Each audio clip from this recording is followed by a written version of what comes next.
పెళ్లైన నెలకే ఒక భార్య తన భర్తని తల్లి మరియు ప్రియుడితో కలిసి దారుణంగా గొంతు కోసి చంపేసింది. అసలు ఏం జరిగిందంటే, జోగులాంబ గద్వాల్ జిల్లాకు చెందిన తేజేశ్వర్కి 32 ఇయర్స్ ఒక ప్రైవేట్ సర్వేయర్ గా పనిచేస్తున్నాడు. నెల క్రితమే ఐశ్వర్య అనే అమ్మాయితో పెళ్లి ఫిక్స్ అయింది. పెళ్లికి కరెక్ట్ గా 5 రోజుల ముందు అమ్మాయి అదృశ్యం అయిపోయింది. మళ్ళీ వచ్చి నేను ఎక్కడికి వెళ్ళలేదు, స్నేహితురాల ఇంటికి వెళ్ళా అని పెళ్లి ఫిక్స్ చేసుకుంది. కరెక్ట్ గా మే 18వ తేదీన తేజేశ్వర్కి ఐశ్వర్యకి పెళ్లి అయిపోయింది. పెళ్ళైన 2 రోజులకి గొడవలు స్టార్ట్ అయ్యాయి. ఈ ఐశ్వర్య ఎప్పుడు తేజేశ్వర్ని పట్టించుకోకుండా ఎప్పుడు ఫోన్లోనే మాట్లాడుతూ ఉండేది. దీంతో తేజేశ్వర్ బాధపడేవాడు. కరెక్ట్ గా జూన్ 17వ తేదీన తేజేశ్వర్ కనిపించకుండా పోయాడు. తర్వాత తేజేశ్వర్ తమ్ముడు వెళ్లి పోలీస్ కంప్లైంట్ ఇచ్చాడు. పోలీసుల గాలింపుల చర్యల్లో భాగంగా ఏపీలోని పాణ్యం ప్రాంతంలో ఈ తేజేశ్వర్ మృతదేహం లభించింది. ఇక పోలీసులు పూర్తిగా విచారిస్తే ఐశ్వర్య తల్లికి ఒక బ్యాంక్ మేనేజర్తో వివాహేతర సంబంధం ఉంది.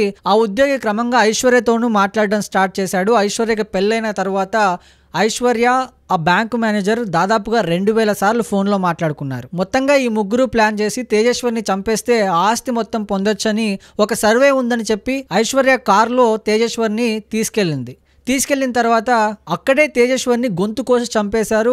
ఇక శవాన్ని సుగాలిమెట్టు ప్రదేశంలో పడేశారు. మొత్తంగా బ్యాంకు ఉద్యోగి అయితే పరారీలో ఉన్నాడు. ఐశ్వర్యని అండ్ ఆమె తల్లి సుజాతని పోలీసులు అరెస్ట్ చేశారు. సో ఇలాంటి సంఘటనలు కూడా మన సమాజంలో జరుగుతున్నాయి కాబట్టి దయచేసి చాలా జాగ్రత్తగా ఉండండి.